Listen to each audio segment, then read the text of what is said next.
Hello guys. आज के स्प्रिता पहचान क्लासेस में मैं लेके आई हूँ आरोह भाग 2 क्लास 12 सीबीएसई एनसीईआरटी काव्य खंड में पाठ 8 तुलसीदास। जो इनकी दो कविता यहाँ पर है, आपका दो कवित, एक सवैया और आपका एक प्रसंग है लक्ष्मण मूर्छा और राम का विलाप। नहीं तो यहाँ पर कवितावली जो उत्तर कांड से ली गई है और लक्ष्मण मूर्छा और राम का विलाप जो है रामचरितमानस के लंका कांड से ली गई है। यहाँ पर राम का विलाप, यहाँ पर मिलाप लिख दिया है मैंने, विलाप कर लीजिएगा इसमें। तो सर्वप्रथम आपको आने वाले कमिंग एग्ज़ाम के लिए बहुत बहुत शुभकामना। आशा करती हूँ आपकी पढ़ाई अच्छे रूप से चल रही होगी। अब आपके पास बेटा समय बहुत कम है। आप अब संयोजन करते हुए पढ़ाई करिए।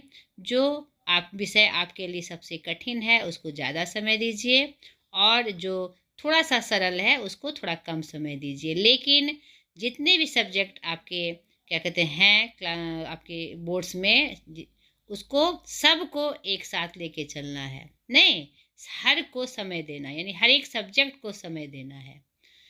तो चलिए आज का क्लास स्टार्ट करते हैं।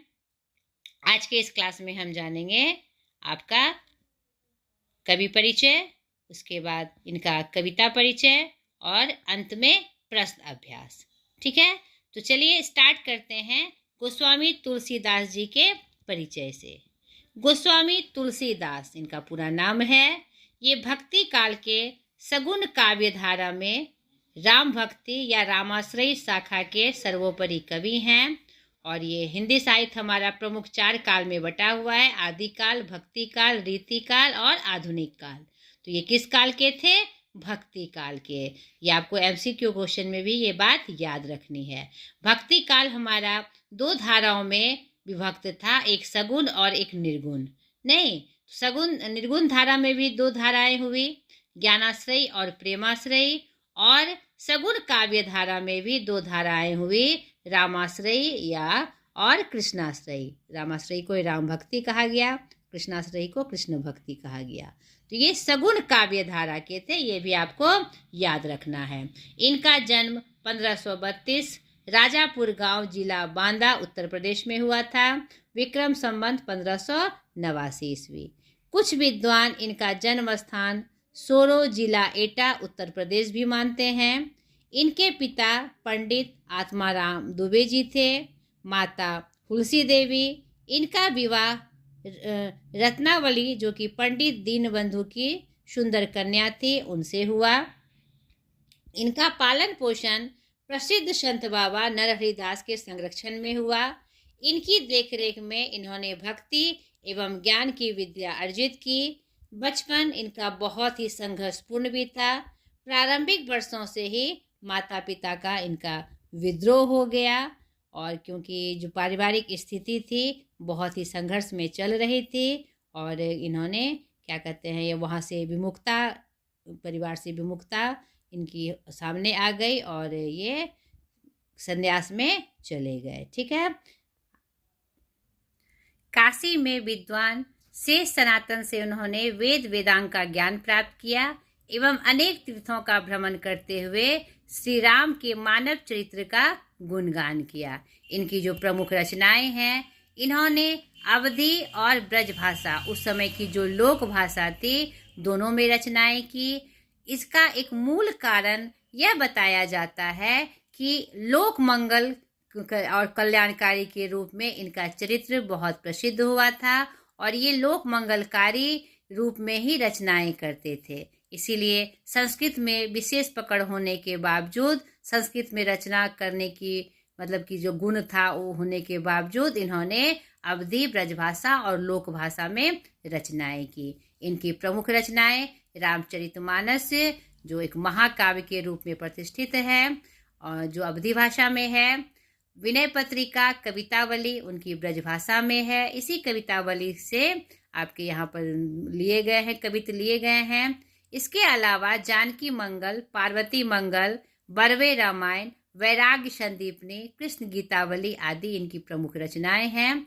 इनका निधन सन 1623 विक्रम संवत 1680 काशी के प्रसिद्ध घाट 80 घाट में हो गया, जो कि उत्तर प्रदेश में है। राम राम करते हुए इन्होंने शरीर का त्याग किया और परमात्मा में लीन हो गए। ये इनका पूरा परिचय हमने देखा। अब चलिए कविता की पंक्तियों के माध्यम से, जो कवितावली के रूप में और राम विलाप के रूप में है, उसे हम जाने कि उसमें कौन सी विषय वस्तु है। यहाँ पर देखिए, आपके इस पाठ में कवितावली जो उत्तरकांड से संकलित है, इसके 2 कवित यहाँ पर हैं और एक यहाँ पर उनका सवैया है। नहीं, सवैया और कवित ये सब क्या होते हैं? वार्णिक छंद होते हैं। पहले जो काव्य लिखे जाते थे छंदों, दोहों, चौपाइयों या इसी प्रकार के छंद रूप में लिखे जाते थे और उसका अलग अलग अपना अपना रूप होता था। तो ये जो कवित है ये वार्णिक छंद में लिखा हुआ इनकी रचना है। और ये सवैया जो कि आपका वह भी क्या है? वार्णिक छंद है और उस समय बहुत प्रसिद्ध हुआ था, तो उसमें यह सवैया लिखा हुआ है। और कहीं कहीं देखिए इन्होंने दोहा का भी प्रयोग किया है, कहीं कहीं सोठा का प्रयोग करते हुए भी ये नजर आ रहे हैं। तो चलिए स्टार्ट करते हैं। इनके पहले कवित जो कवितावली के उत्तरकांड से संकलित है, इसमें कौन सी बात इन्होंने प्रमुखता से दिखाई है। तो यहाँ देखिए,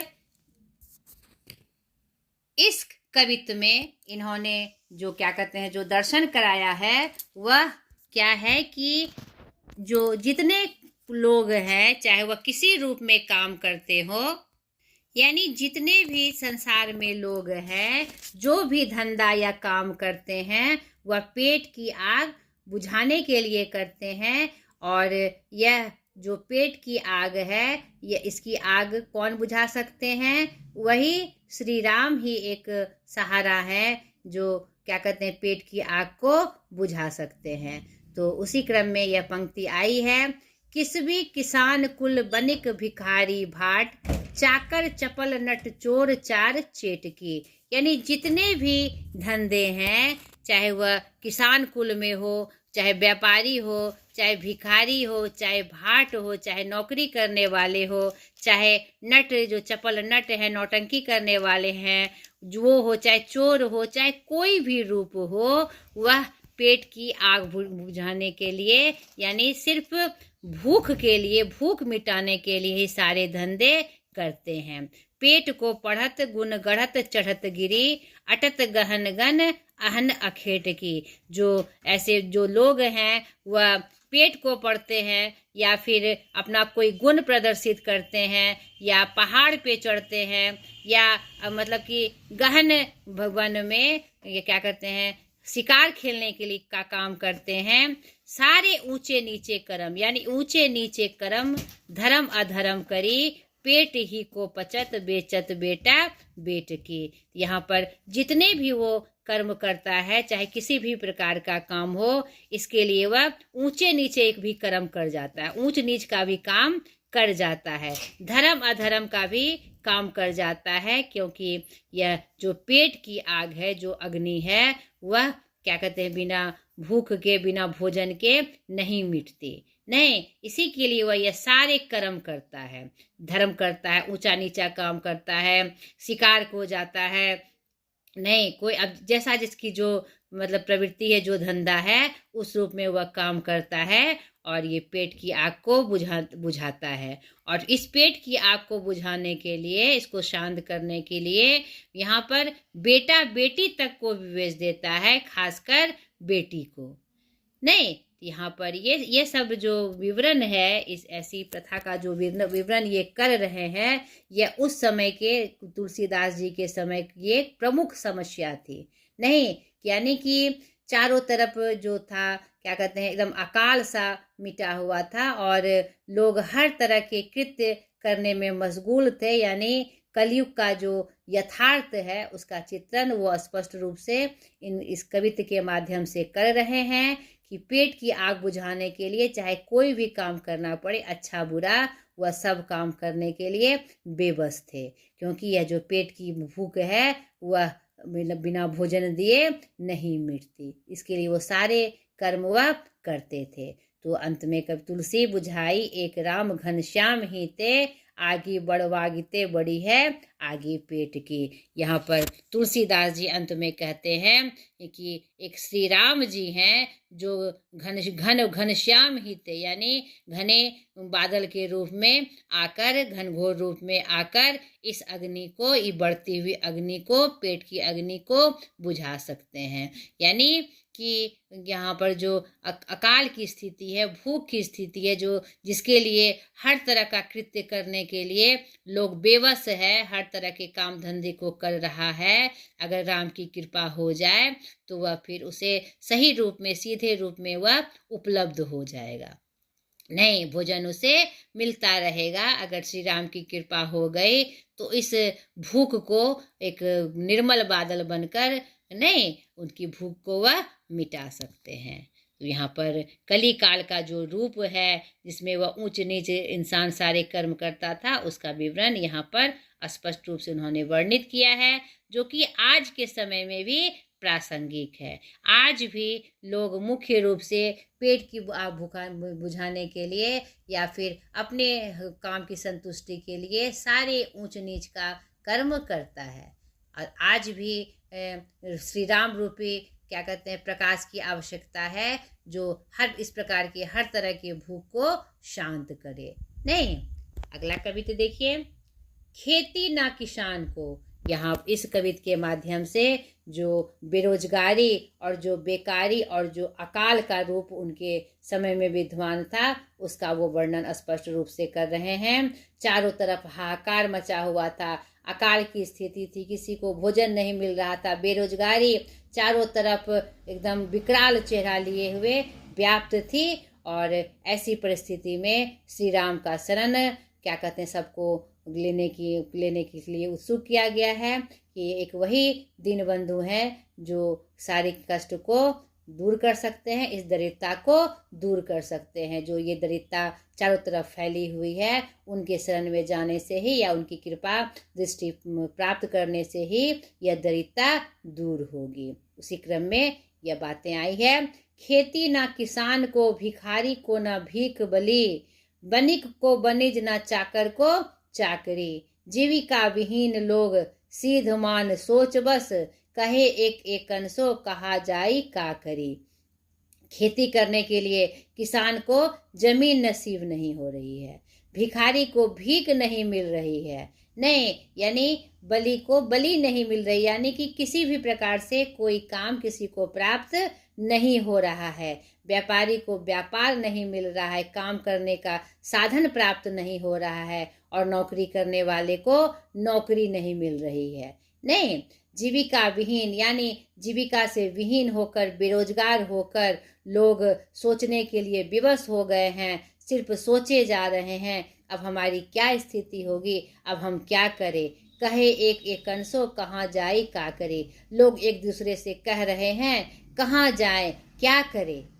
नहीं, तो आगे की पंक्तियां देखिए, वेद हो पुराण कही, लोक हो बिलोकियत, साकरे सवे पै राम रावरे कृपा करे, दारिद दसानन दबाए दुनि दीन बंधु, दुरित दहन देखी तुलसी हाहा करी। यहाँ पर क्या कहते हैं, इस स्थिति को देखकर तुलसीदास जी का जो हृदय है वह हाहाकार कर रहा है, और उनको ऐसा ज्ञात है, वेद हो पुराण कहे, वेद पुराण ऐसा कहते हैं कि इस लोक को देखने वाले, इसका निर्वाह करने वाले, इसके पालन करने वाले, जो सब पर कृपा करने वाले कौन हैं, एक राम ही हैं जो सब पर कृपा कर सकते हैं।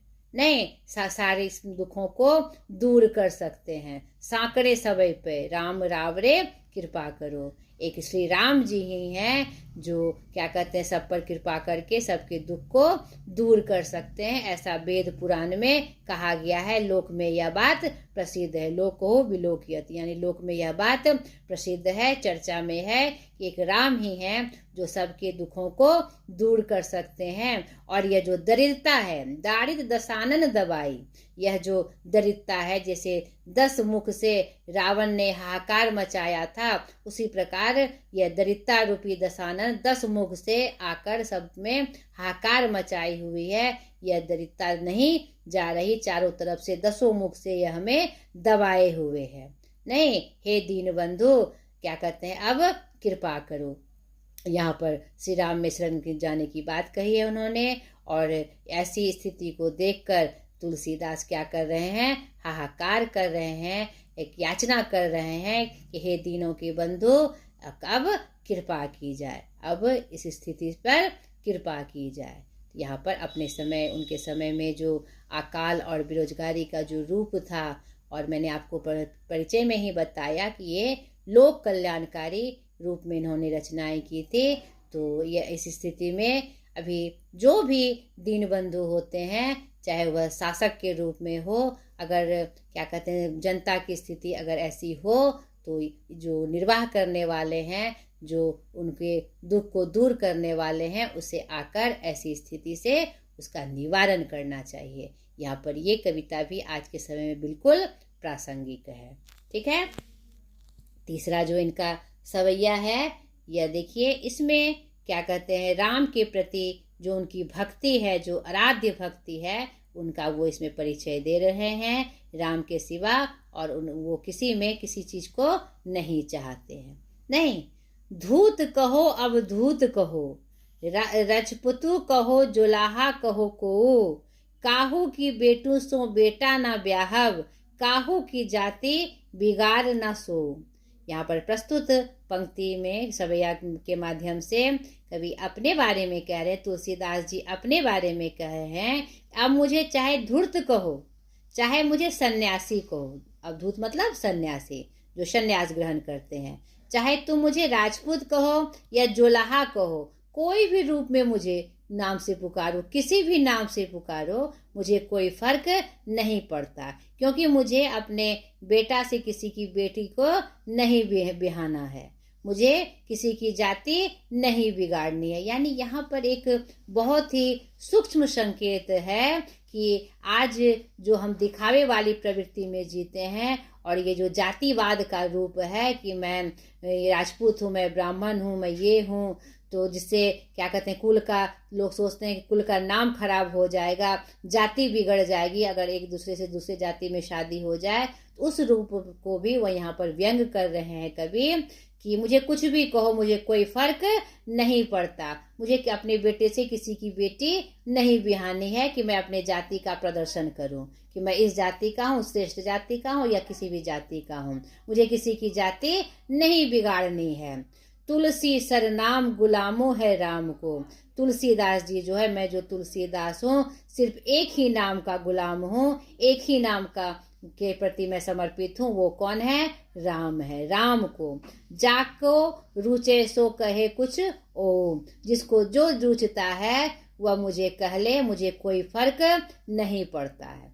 नहीं, चाहे कोई किसी भी रूप में मुझे कहे, मुझे कोई फर्क नहीं पड़ता।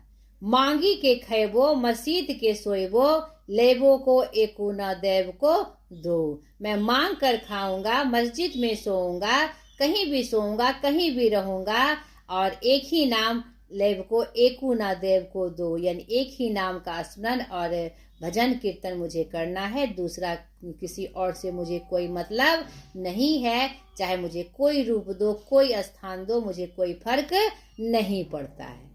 ठीक है। तो यह बहुत ही अपने आराध्य के प्रति जो उनका समर्पण है, जो भक्ति है, इस सवैया में इसी का वर्णन यहाँ पर स्पष्ट हो रहा है। ठीक है। अब दूसरी जो कविता यहाँ आई है, लक्ष्मण मूर्छा और राम का विलाप। तो यहाँ पर इस प्रसंग को हम देखेंगे। यह जो हमारा वर्णित है रामचरित के लंका कांड से वर्णित है, जब क्या कहते हैं उसके लक्ष्मण रावण के बेटे मेघनाद के बाणों से जब उनके प्रिय भाई लक्ष्मण जी मूर्छित हो जाते हैं, तो यहाँ पर राम विलाप करने लगते हैं, और क्या कहते हैं कोई उपाय ना सूझकर जब उन्हें बताया जाता है कि संजीवनी बूटी अगर पहुँच जाए सूर्योदय से सूर्यास्त से पहले तो उनके प्राणों को बचाया जा सकता है। तो इसी क्रम में भक्त हनुमान जी संजीवनी बूटी लाने जाते हैं और क्या कहते हैं उन्हीं के इंतजार में राम हैं। और दिन ढलता हुआ देखकर, उनकी हालत को देखकर वह एक मानव रूप में विलाप करते हुए नजर आते हैं।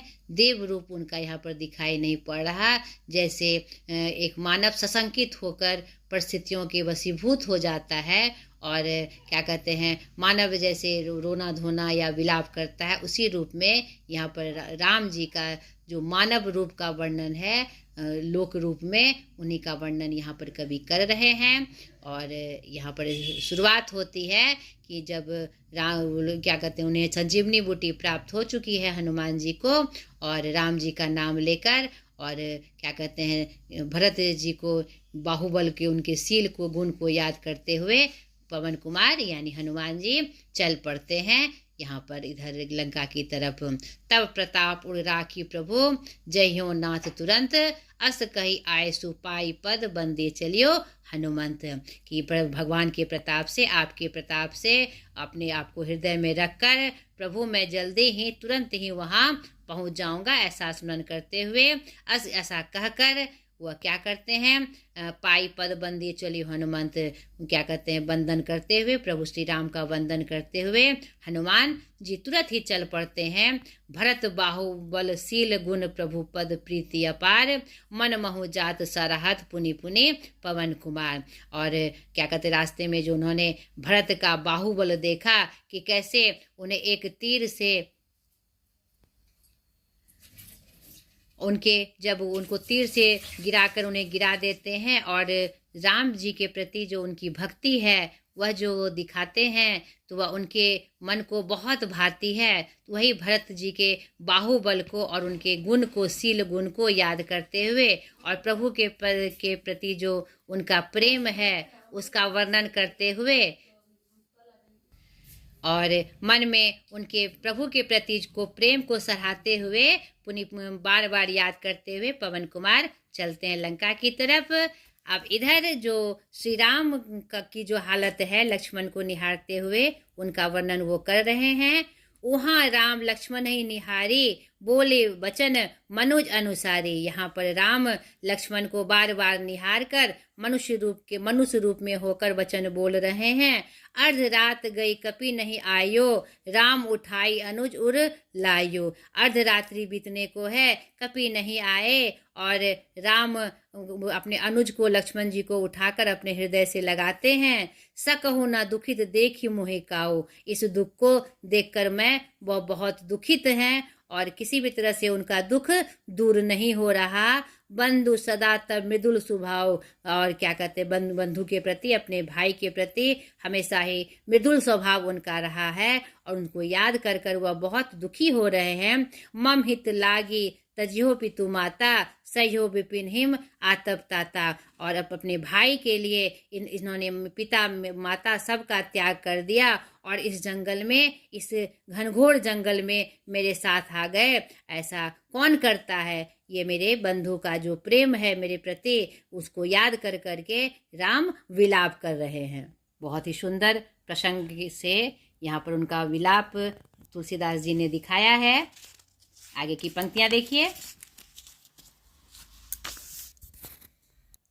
सो अनुराग कहाँ अब भाई, उठो न सुनी मम बच विकलाई। वह अनुराग तुम्हारा कहाँ चला गया? अब उठो न, सुनो न मेरी बातों को, ये मेरी विकलता को तुम देखो। यानी विलाप कर रहे हैं, एकदम बेचैन हो रहे हैं हनुमान जी के नहीं आने से और उनके नहीं बोलने से, अचेत पड़े रहने से उनके मन में विकलता आ गई है। जो जनत्यों बन बंधु बिछोहु, पितु वचन मनत्यों नहीं ओहु। अगर मैं जानता कि मुझे बंधु से बिछो हो जाएगा, मुझसे उससे दूर जाना होगा, तो मैं पिता के वचन को नहीं मानता। सोचिए, अपने भाई के प्रति इतना प्रेम था कि वह जो अपने पिता के भक्त थे, एकदम आज्ञाकारी थे, उनसे भी नहीं मानने की बात वो कर देते हैं। एकदम विकल हैं, उनके प्राण विकल हैं। सुत बित नारी भवन परिवारा, होई जाहि जग बारही बारा।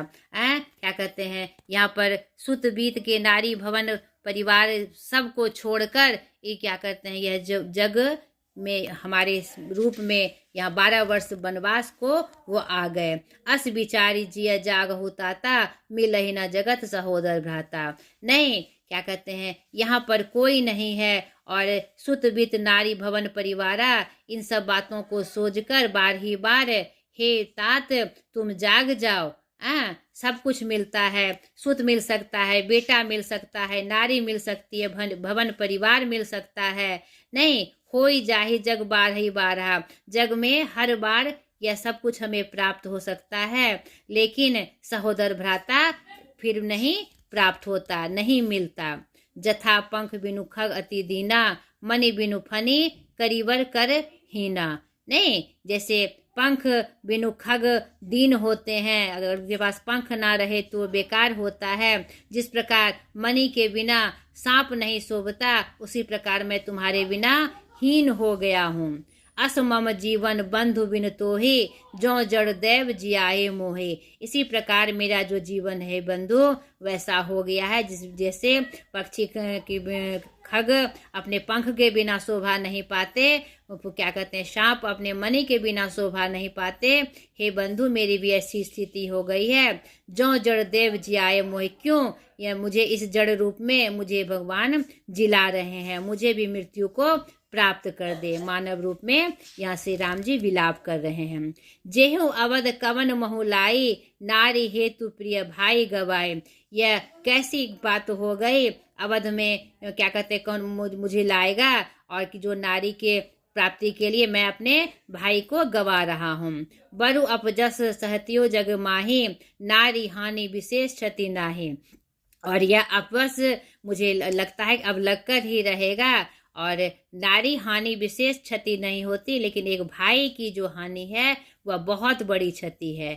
अब अपलोकु शोक सुत तोरा, सही निठुर कठोर उर्मोरा। अब इस अपलोक में ये इस बात को लेकर क्या कहते हैं, हे पुत्र, हे बेटे, मेरा मन निष्ठुर होता जा रहा है, कठोर होता जा रहा है। निज जननी के एक कुमारा, तात तासु तुम प्राण आधारा। और क्या कहते हैं, जननी के हे एक कुमार, तुम इस प्राण के आधार हो, तुम अपने माता के प्राण के आधार हो। और सौंप शिव मोहि तुम्हि गहि पाने। और जब तुम्हें उन्होंने मुझ पर सौंपा था तो उन्होंने स्पष्ट कहा था कि मैं तुम्हें इसे सौंप रही हूँ, तुम्हें इसका ध्यान रखना है। सब विधि सुखद परम हित जाने, और सब प्रकार का सुख देना, हित करना इसका। अब मैं क्या करूँ, तुम्हारी ऐसी स्थिति है, अब तो मुझे अपयस लगेगा।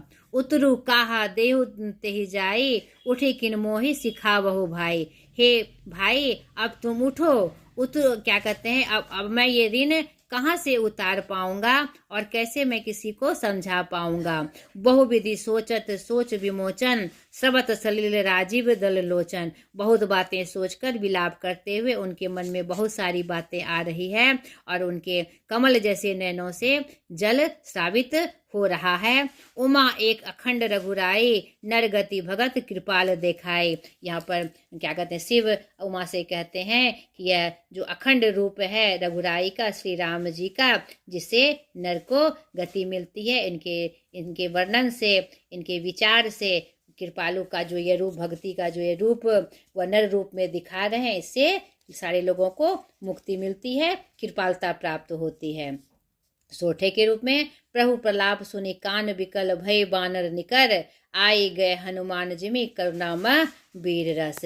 इसके उनके विलाप को सुनकर सभी बानर क्या हैं, विकल हो गए हैं, और फिर अपने बानर हनुमान जी को निकट देखकर वह क्या कहते हैं, खुश हो जाते हैं और हनुमान जी की आने की बात कहते हैं। और वहाँ जो करुणा का रूप था, विलाप का रूप था, वह किस रूप में हो जाता है, वीर रस में हो जाता है।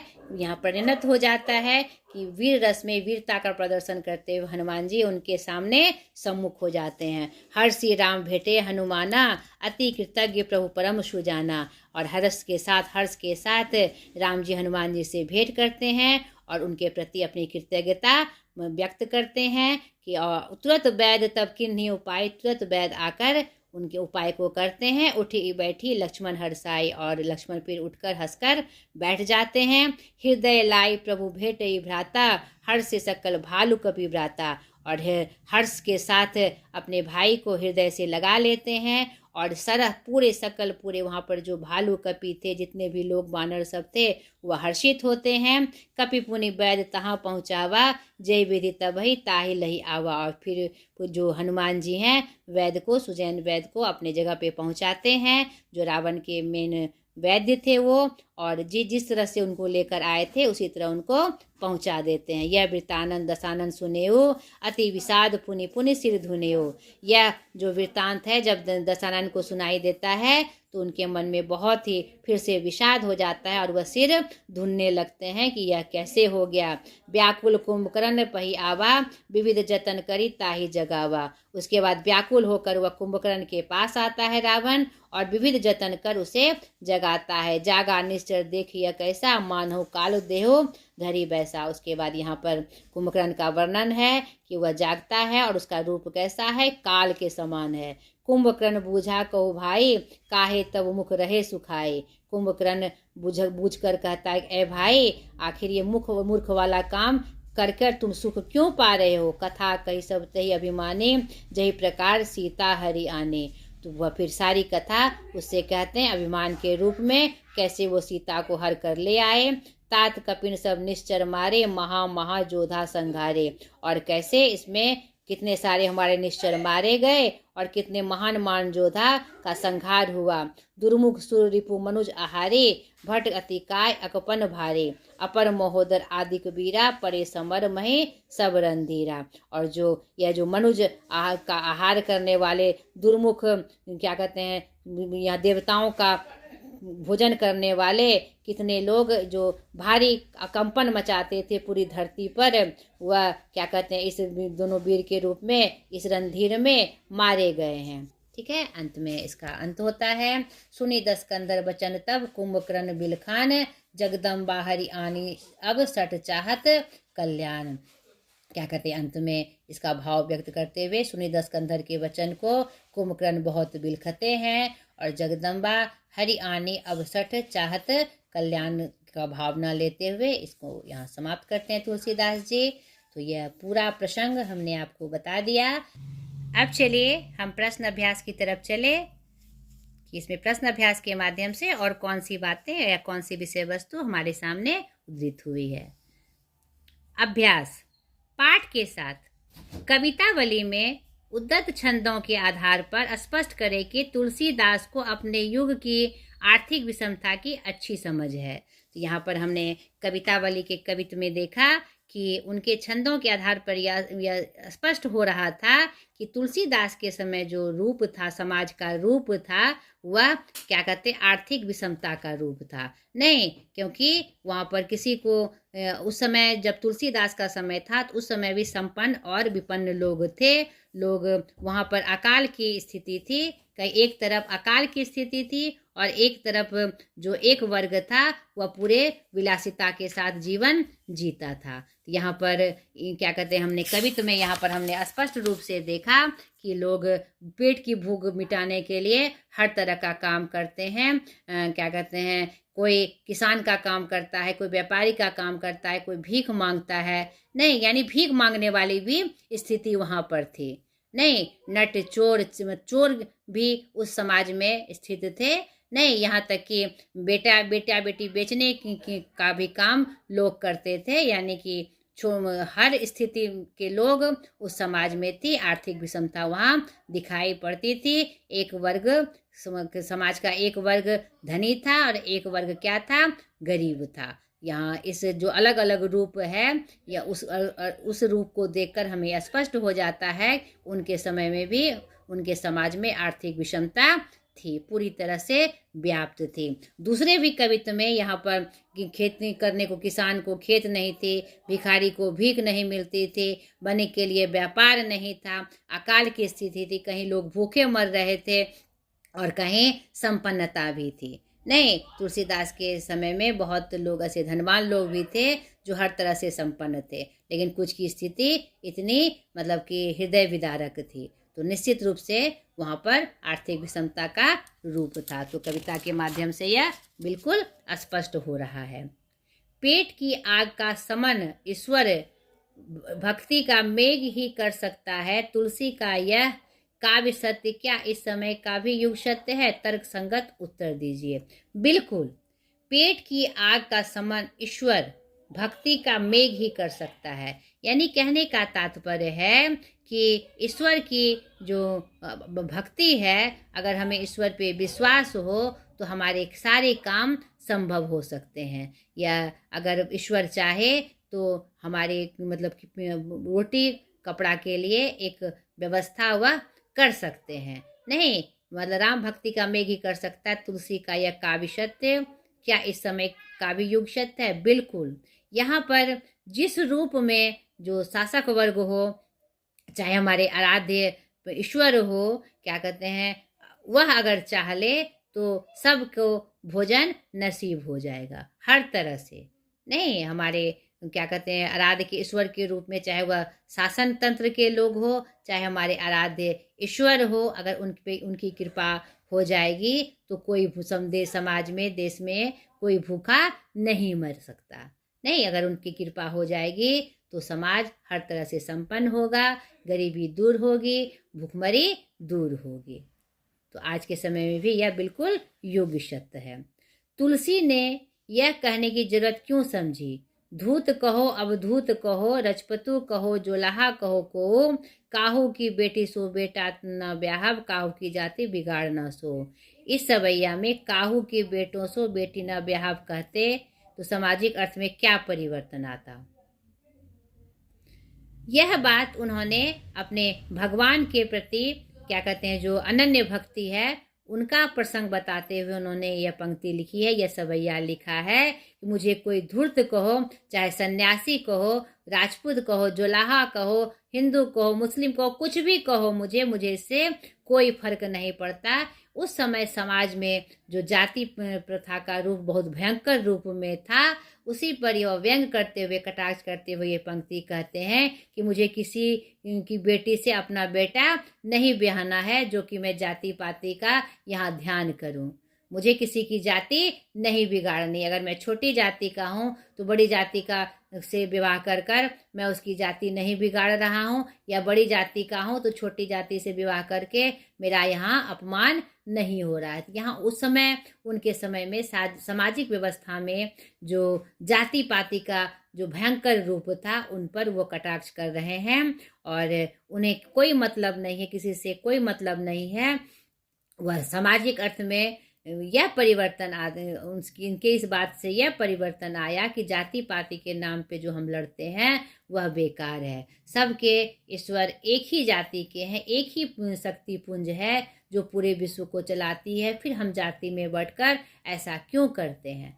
तो मैं वह उसी क्रम में अपने आराध्य के प्रति अनन्य भक्ति और अनन्य जो उनके प्रति जो उनकी भावना है उनका वो यहाँ पर वर्णन कर रहे हैं कि मुझे सिर्फ एक नाम ही भाता है श्री राम का, और मुझे कोई कुछ कहे मैं मस्त रहता हूँ, मांग कर खाऊंगा, मस्जिद में सोऊंगा, मुझे कोई फर्क नहीं पड़ता मुझे लोग क्या कर रहे हैं। मुझे उनकी कृपा मिल जाए तो मेरा बेड़ा पार हो जाएगा। ठीक है। धूत कहो वाले छंद में ऊपर से सरल व निरी दिखलाई पड़ने वाले तुलसी की भीतरी असलियत एक स्वाभिमानी भक्त हृदय की है। इससे आप कहाँ तक सहमत हैं? तो यहाँ पर अभी तुरंत मैंने इसका वर्णन किया कि मुझे धूर्त कहो, चाहे सन्यासी कहो, कुछ भी कहो, नहीं, इस छंद में ऊपर से वह सरल और निरीह दिखलाई पड़ते हैं, लेकिन तुलसी के अंदर वास्तव में एक स्वाभिमान उनका दिखता है, एक भक्त के हृदय की। नहीं कि मैं दुनिया का जो आडंबर रूप है, जो दिखावा वाला रूप है, मुझे उसमें नहीं पड़ना। भक्त की असली पहचान होती है ईश्वर की अनन्य भक्ति, और मैं वही करना चाहता हूँ। तो समाज मुझे कुछ भी कहे, किसी रूप में भी कहे, सिर्फ मुझे अपने आराध्य की भक्ति चाहिए, उनकी समीपता चाहिए, और एक ही नाम मेरे अंदर का मनन कर रहा है, मैं मनन कर रहा हूँ, और दूसरा किसी का स्थान इसमें नहीं है। यह उनकी अनन्य भक्ति और स्वाभिमान को प्रदर्शित करता है। भक्त की अनन्य भक्ति और स्वाभिमान को प्रदर्शित करता है। 5वां प्रश्न है व्याख्या करें। इस प्रकार का जब प्रश्न आए तो हम पाठ का परिचय देते हैं, फिर कवि का परिचय देते हैं, उसके बाद मुख्य भाव बताते हुए पंक्ति से उसे जोड़कर बताते हैं। तो कौन नंबर, मम हित लागी तजियो पितु माता, सह्यो विपिन हिम आतप बाता, जौ जनतियों बन बंधु बिछोहु, पितु वचन मनतियों नहीं ओहु। प्रस्तुत पंक्ति हमारे पाठ्य पुस्तक तुलसीदास जी के का जो लक्ष्मण मूर्छा और राम का विलाप प्रसंग से ली गई है, जिसमें राम जी लक्ष्मण को मूर्छित देखकर विलाप कर रहे हैं और उसी क्रम में यह पंक्ति आई है। उन्हें क्या बाण लगा है, क्या मेघनाथ का बाण लगकर वो मूर्छित हो गए हैं और उनकी मूर्छा को देखकर वह एक मानव रूप में वह विचलित होकर वह विलाप करते हुए बहुत सारी बातों को कह रहे हैं। इसी क्रम में यह बात आई है कि मेरे हित को जानकर माता पिता को त्याग कर तुम मेरे साथ आ गए और यहाँ विपिन यानी वन में बहुत तरह के कष्ट को तुमने सहा हे भ्राता, तुमने कष्ट को सहा। अगर मैं जानता कि यहाँ आकर बंधु से भाई से मेरा बिछो हो जाएगा, दूरी हो जाएगी, तो मैं पित वचन मानत्यो नहीं ओ, मैं वहाँ पर पिता की वचन को नहीं मानता, मैं तुम्हें यहाँ अपने साथ नहीं लाता। इसी प्रसंग में यह पंक्ति आई है। जथा पंख बिनु खग अति दीना, मनि बिनु फनी करी बर करहीना, अस मम जीवन बंधु बिनु तोहि, जौ जड़ देव जियावे मोहे। प्रस्तुत पंक्ति हमारे पाठ्य पुस्तक आरोह भाग 2 तुलसीदास के काव्य लक्ष्मण मूर्छा और राम का विलाप के पंक्ति से ली गई है। इसके माध्यम से लक्ष्मण जी के मूर्छित होने पर राम जी जो विलाप करते हैं उसी प्रसंग का वर्णन इसमें किया गया है जो लंका कांड से वर्णित है। उसी क्रम में यह बात कही गई है कि जिस प्रकार क्या पंख के बिना खग पक्षी जो हैं दीन होते हैं, किसी कर्म काम के नहीं रहते, दीन गरीब हो जाते हैं, जिस प्रकार मणि के बिना सांप हीन हो जाता है, उसकी शोभा नहीं होती, पंख के बिना जिस तरह पक्षी नहीं शोभते, सांप मणि के बिना जो सर्प नहीं शोभते, उसी प्रकार हे बंधु हे भाई मेरा जीवन है तुम्हारे बिना, तुम मेरे लिए मणि के समान हो, नहीं तुम मेरे लिए पंख के समान हो, मैं तुम्हारे बिना मेरा जीवन एकदम बेकार हो गया है, नहीं शोभ रहा है। जौ जड़ देव जियावे मोहे, अब मुझे इस जड़ देह को जिलाने के लिए देवता क्यों तत्पर है, अब मैं भी जिंदा नहीं रहूंगा। कहने का यहाँ पर ये तात्पर्य है। यहाँ पर भाई के मूर्छित होने पर श्री राम का विलाप और उनके हृदय का भाई के प्रति जो उनके हृदय में प्रेम है उसका वर्णन यहाँ स्पष्ट हो रहा है। मांगी के खेबो मसीत के सोएबो, लेबो को एको ना देव को दो।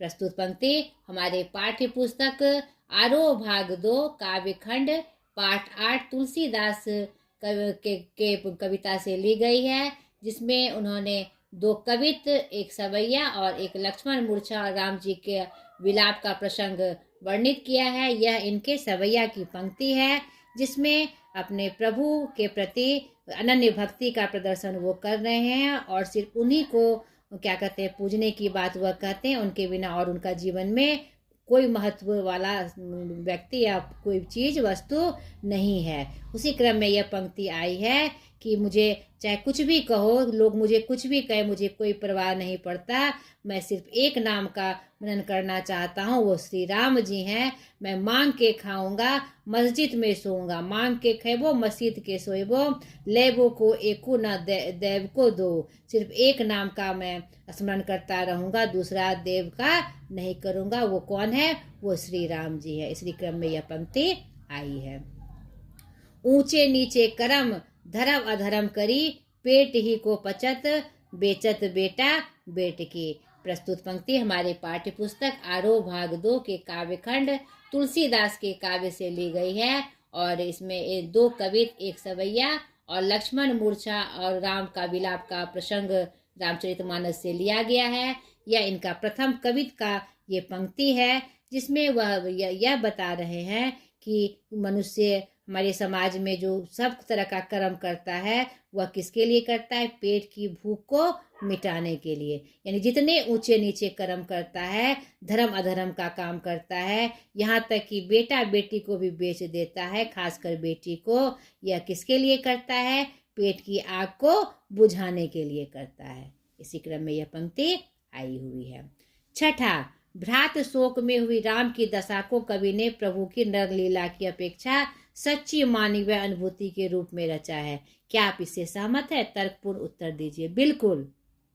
यहाँ पर भ्रात शोक में राम की दशा का वर्णन करने का तात्पर्य तुलसीदास जी का यह है कि यह सच्ची मानवीय अनुभूति है जो अपने एक भाई किसी भाई के प्रति होनी चाहिए। नहीं, मानव का ऐसा ही रूप होना चाहिए कि सामने अगर कोई मूर्छित पड़ा है, दुखी अवस्था में है, तो हम उसका उद्धार कर सके, ऐसा उपाय कर सके ताकि वह उस कष्ट से मुक्त हो जाए।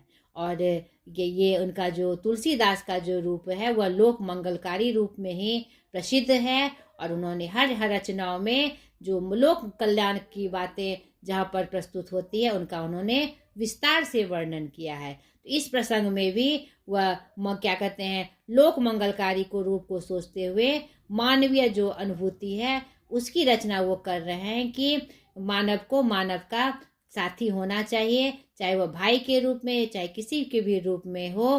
तो यह प्रेम और यह विलाप हमारे सामने वाले के लिए होना चाहिए ताकि वह उस कष्ट से मुक्ति पा सके। ठीक है। सातवां, शोकग्रस्त माहौल में हनुमान के अवतरण को करुणरस के बीच रस का आविर्भाव क्यों कहा गया? जो शोक का माहौल रहता है, क्या कहते हैं, राम जी विलाप कर रहे हैं, क्या कहते, लक्ष्मण की जो दशा है, मूर्छित जो अवस्था है, वह कुछ नहीं बोल रहे हैं। तो मानव रूप में जैसे मानव की स्थिति होती है अपने संबंधियों को देखकर, भाई सहोदर को देखकर, वैसे ही वो विलाप कर रहे हैं। और चारों तरफ क्या है? करुण रस, दुख का रस मतलब चारों तरफ फैल गया है। जितने भी उनके साथ वानर भील सब थे वह सब क्या है? दुखी हो गए हैं। राम के विलाप से एकदम करुण रस प्रवाहित हो रहा है, सबके हृदय में करुण रस का मतलब फैलाव हो रहा है। लेकिन हनुमान जी जब आ जाते हैं, उनका जब प्रकट होकर आ जाते हैं संजीवनी बूटी लेकर, तो वहाँ पर तुरंत वहाँ का रूप क्या होता है? बदल जाता है। वह वीर रस में बदल जाता है, क्योंकि इतनी मतलब वहाँ से संजीवनी बूटी लाना, इतनी जल्दी लाना, यह कोई वीर पुरुष ही कर सकता है। और यह भावना सबके अंदर अपने आप प्रभावित होने लगती है कि हनुमान जी आ गए और उन्होंने वीरता का प्रदर्शन किया, इतने कठिन कार्य को करके वापस आ गए। यह वीर हनुमान जी ही कर सकते थे। और सबके मन में वीर रस की भावना अपने आप प्रभावित होने लगती है। इसीलिए यहाँ पर करुण रस के बीच वीर रस का आविर्भाव यहाँ पर कहा गया है। ठीक है। जय हूँ अवध कवनो बहुलाई, नारी हेतु प्रिय भाई गवाई, बरु अपजस सहित्यो जग माही, नारी हानि विशेष क्षति नाही। भाई के शोक में डूबे राम के इस प्रलाप वचन में स्त्री के प्रति कैसा सामाजिक दृष्टिकोण संभावित होता है। यहाँ पर क्या कहते हैं, जो प्रसंग है, राम विलाप कर रहे हैं, उसी क्रम में क्या कहते हैं, तुलसीदास द्वारा कृत जो रचना है राम के विलाप का, उसी क्रम में यह पंक्ति आई है। यहाँ विलाप करते हुए, लक्ष्मण जी के मूर्छित रूप पे विलाप करते हुए राम जी अधीर हो रहे हैं। और उसी क्रम में यह पंक्ति वह कर रहे हैं, तुलसीदास द्वारा लिखी हुई, जय हूँ अवध कवन महुला है, यानी कि अवध से क्यों मुझे लाया गया, नारी हेतु प्रिय भाई गवाई। यहाँ पर अवध के सारे लोग कहेंगे, यानी ये मतलब मुझे ये अपयश मिलेगा हर तरह से कि अवध से मैं क्यों तुम्हें लेकर आया, और नारी हेतु यानी एक नारी के लिए मैं अपने प्रिय भाई को मैंने गवा दिया, ऐसा अपयश मुझे मिलने वाला है। बड़ु अपजस सहतियो जग माहे, इससे मुझे पूरे जग में बड़ा अपजस मिलने वाला है। नारी हानि विशेष क्षति नाहे। इस पंक्ति के माध्यम से वहाँ पर एक तरह से सोचिए तो यहाँ पर भाई के मतलब कि जो प्रेम में जो विलाप हो रहा है, वहाँ पर यह ज्यादा ऊपर है। यहाँ पर क्या कहते हैं, नारी हानि, यहाँ जो पंक्ति आई है वह इस रूप में आई है। यहाँ पर दो बातों का यहाँ मतलब कि लोग तर्क लगा सकते हैं कि यहाँ पर उन्हें नारी की परवाह नहीं थी। ऐसी बात नहीं है। नारी हानि विशेष क्षति नहीं, यानी नारी के हानि से विशेष क्षति नहीं है। यहाँ पर भ्रात प्रेम को ऊपर करके दिखाया गया है। उनके विलाप में क्या कहते हैं, नारी से भी अधिक भ्रात प्रेम को महत्व दिया गया है। यहाँ पर ये विलाप राम के माध्यम से किया जा रहा है। ऐसा नहीं कि नारी को तुच्छ समझा जा रहा है। दूसरे दृष्टिकोण से अगर देखा जाए तो यह पंक्ति क्या कहते हैं, परिस्थितिवश आई है। ऐसा नहीं कि नारी को वहाँ हीन समझा गया है। इस प्रसंग में तुलसीदास जी ने नारी को हीन नहीं बताया है। यहाँ पर प्रसंगवश भ्रात प्रेम को ऊंचा करके दिखाया गया है। ठीक है, तो स्त्री के प्रति कैसा सामाजिक दृष्टिकोण संभावित है, यहाँ पर सामाजिक दृष्टिकोण की बात नहीं आ रही है। यहाँ पर भ्रात प्रेम को ज्यादा ऊपर करके दिखाया गया है। ठीक है, तो ये आपका प्रश्न अभ्यास यहीं पर समाप्त हुआ।